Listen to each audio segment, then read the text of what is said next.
আজকে রান্না করব মাশরুম। তাহলে রেসিপিটা তোমরা দেখতে থাকো। মাশরুমটা পরিষ্কার করে ধুয়ে নিয়েছি, এবারে কেটে নেব। কাটা হয়ে গেছে, এবারে 2 মিনিট মতো আমি মাশরুমগুলো সেদ্ধ করে নেব। সেদ্ধ হতে বসিয়ে দিলাম মাশরুম। মাশরুম রান্না করতে যা যা লাগবে নিয়েছি একটু আদা, একটা পেঁয়াজ, রসুন, টমেটো আর কাঁচা লঙ্কা। এগুলো আমি কেটে নেব। টমেটো, আদা, রসুন আর কাঁচা লঙ্কা দিয়ে মিক্সিতে পেস্ট বানিয়ে নেব। এখানে পেঁয়াজ কেটে রাখা আছে। মাশরুমগুলোও সেদ্ধ হয়ে গেছে, জল ঝরিয়ে নেব। পেস্ট তৈরি করবার সময় দিয়ে দিচ্ছি 1/2 চামচ জিরে। হয়ে গেছে মশলা বেটে নেওয়া। কড়াই গরম হয়ে গেছে, দিয়ে দিচ্ছি তেল।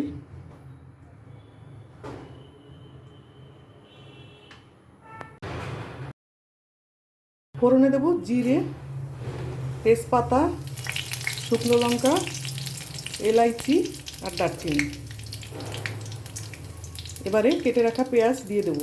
পেঁয়াজটা দিয়ে একটু লাল লাল করে ভাজবো।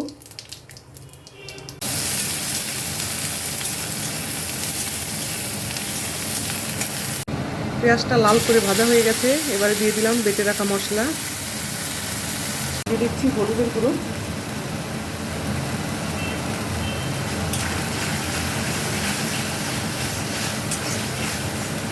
ধনের গুঁড়ো,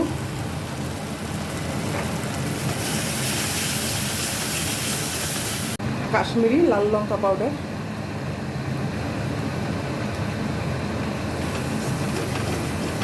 মশলা কষানো হয়ে গেছে, এবারে দিয়ে দেবো মাশরুম।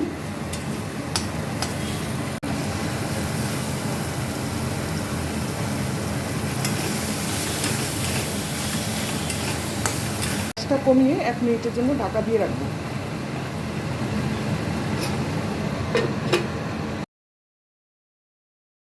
ঢাকনাটা সরিয়ে নিচ্ছি।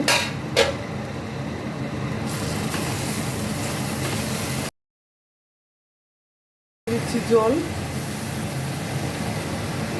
এবারে দেবো পরিমাণ মতো নুন।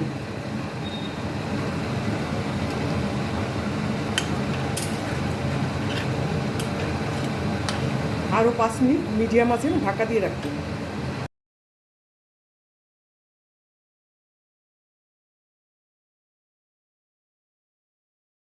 নামানোর আগে দেবো একটু কচুরি মেথি।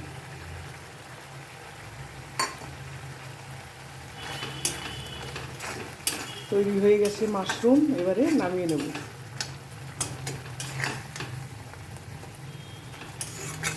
আমার আজকের এই মাশরুমের রেসিপিটা তোমাদের কেমন লাগলো অবশ্যই জানিও।